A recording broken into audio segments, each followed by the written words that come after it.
గత 2-3 ఏళ్లుగా వరుస సినిమాలు చేసిన రజనీ సడన్ గా స్లో అయ్యారు.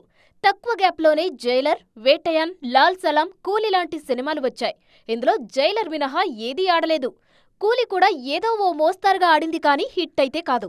దీనికి 500 కోట్లకు పైగా గ్రాస్ వచ్చింది. కానీ బ్రేక్ ఈవెన్ కోసమే 600 కోట్లు రావాలి. కూలీ సెట్స్ పై ఉన్నప్పుడే జైలర్ 2కి ఓకే చెప్పారు సూపర్ స్టార్. దాంతో పాటు మరో 2-3 దర్శకులతో సినిమాలు చేస్తారనే ప్రచారం జరిగింది. కానీ ఇప్పుడు అవేం కనిపించట్లేదు. ముఖ్యంగా లోకేష్ కనగరాజ్ తో ప్లాన్ చేసిన రజనీ, కమల్ మల్టీ స్టారర్ కూడా లేదు. సుందర్ సీతో కమిట్ అయిన ప్రాజెక్టు కూడా ఆదిలోనే ఆగిపోయింది. ఇందులో నుంచి తప్పుకున్నారాయన. జైలర్ 2 షూటింగ్ చివరి దశకి వచ్చేసింది.